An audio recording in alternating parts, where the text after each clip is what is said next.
We got Julie Bosch here. Julie, why do you run? Well, that is a frequent question to runners, an age-old answer that you'll hear someone spit out is because I can. And that's actually kind of true. I feel I run, I don't even know how to answer that, Cole. I guess I'll start with because I can. I probably initially started running, I know I started running 42 years ago. I was having some trouble losing weight from my first child, and I started a little bit of running and discovered that I absolutely love who I am, how I feel, what's going on when I'm out there running, and became hooked on that feeling. And now I run because I feel it is me. It's a gift. It's a gift from God. I feel like running is for me.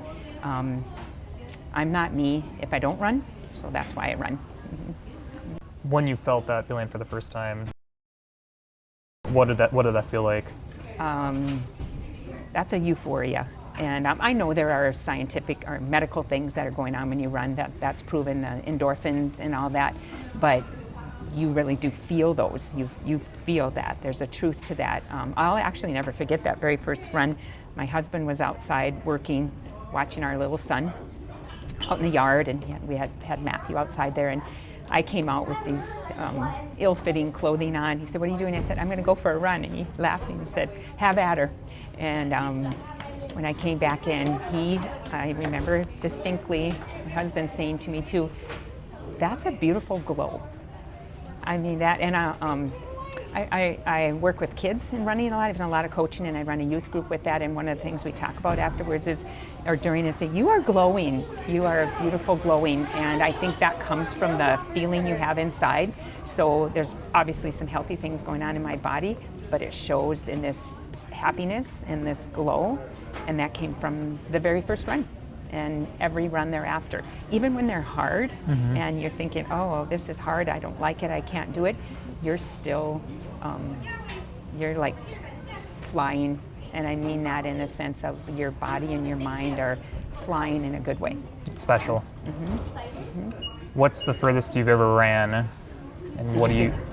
Did you say the furthest? Yeah, what's the furthest? And I guess, what do you remember the most about that day? I probably can honestly say 26.2. I don't think I've taken a step beyond the marathon distance. Obviously, my training runs, I've never run more than the marathon distance. And other than a course being a little long, I'm going to say specifically 26.2. I have a lot of friends from my running group who have definitely gone beyond that. For me, the marathon was a challenge, a stretch. I physically could do it, but I get pretty beat up after them, so I'm surprised I've actually done like 34 of them. And with a pretty tough recovery in between mine, where some people can just, approach that 50 and 100 mile thing with that. For me, 26.2 miles, a full marathon. I love, a lot of times people will say to me, "Oh gosh, but I only did 3 miles." And I look at somebody and say, don't ever say the word only. A few steps in the right direction is a great accomplishment if you're starting running, but a mile is a challenge for people. So I always tell people, don't say only at that thing. I'm going to leave it at 26.2. Awesome. Well, what keeps you coming back to running even on the hard days? Well, I don't know if this is a good word to say, but I'm pretty sure there is an addiction. So hobby, habit, addiction, routine.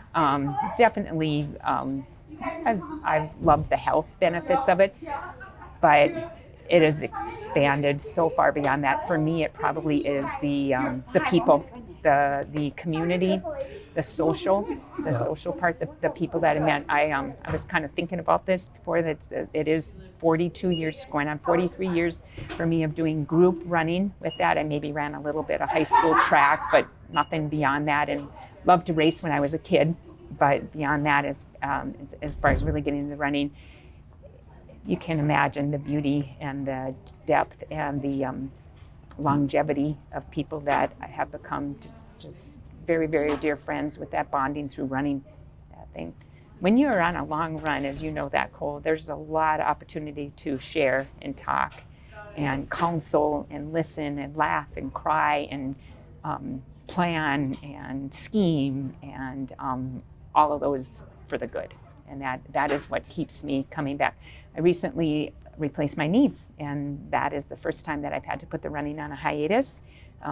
Over 3 months now, I'm actually starting a tiny bit, and it's so profound to me, the joy that I got from coming back. It was, I've known it that I was not ready to be done. I don't ever want to be done. I joke, I don't ever want to be done. And I have many friends older than me that I see out running or continuing to be in there. And I do hope I am part of that group. It has that depth of a meaning for me personally. And I realize it's not for everybody, but we always contend, those of that run, everybody could probably do a mile. You know, it's just good. Good for it. There's a lot of life lessons in it, even with, we've talked about crawl, walk, run. Yes. It's just, you don't just get up and go. You got to progress over time. I like lots of activities, and I admire all the activities, sports and science and math and music and all the things that people throw themselves into. I just marvel at them all. But there's one very unique and special thing about running that, first of all, it's very affordable. All you need is a pair of tennis shoes. It's very doable anywhere you are, inside a little room, in a track, outside anywhere, in the flats, in the mountains, in the forest, in the desert, in hot, in cold, in anything. It's just so beautiful. And there is just something that cannot be described until you feel it about the beauty and the simplicity of the outdoors, of what you see and your body moving through that. It sounds, almost sounds silly to say that, but there, until I say go experience it, you're going to be hooked on the simplicity, the pureness, and the beauty of running. It's that connection to nature and mind and body, and everybody's wrapped up with technology and screens in front of you. And it's so simple to get there. Yep. Yeah. Well, through running, I can't think of any other way to get there so fully and so quickly and so easily. I don't mean that it's not hard, but you just literally actually some people run barefoot. You don't even need shoes. Yeah. Right. Yeah. So you've mentioned a lot of life lessons too. I guess, what is the biggest life lesson that you've learned through running? The biggest life lesson I've learned through running, that I believe our life, my life, everybody's life is definitely a gift from God, almost a miracle. I believe each new life is a miracle. Through running, I am taking care of that life. I am passing that life, joy, and beauty on to other people through my running.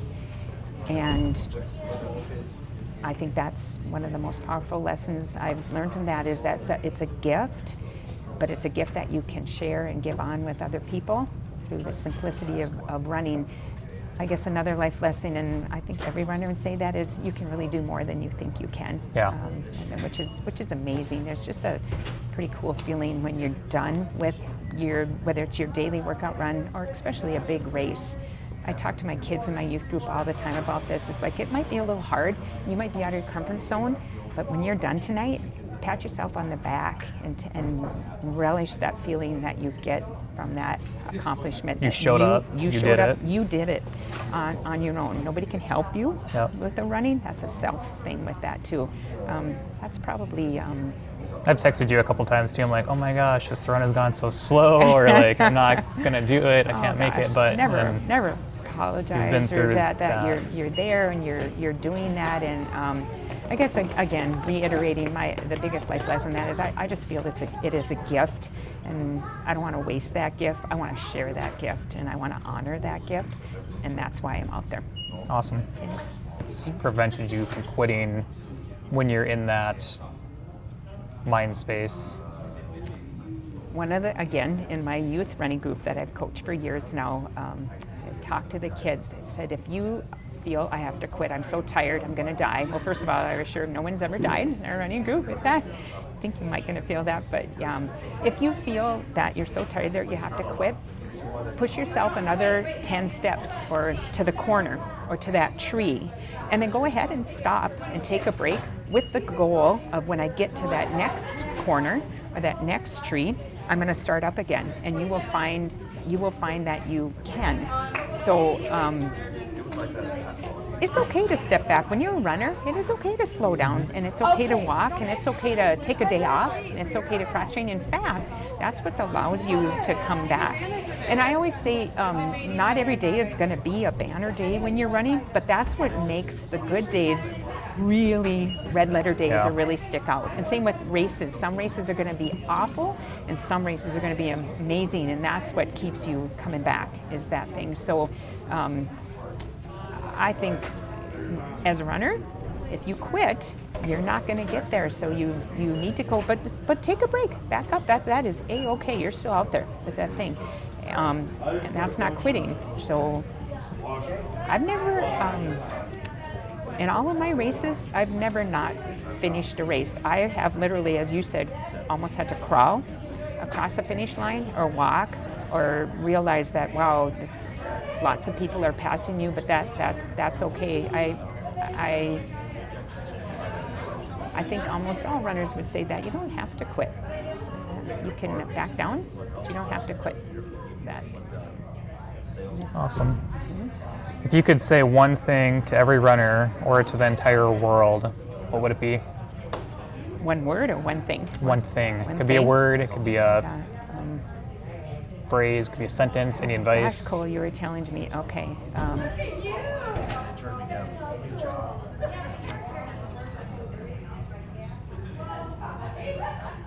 Lace up and try it, and I'll guarantee, I promise you, you're going to like what happens and the feeling you get. Just try it. And then come and join us. Awesome. Yeah. That's all I have for today, so Oh, gosh. thank you. Thank you.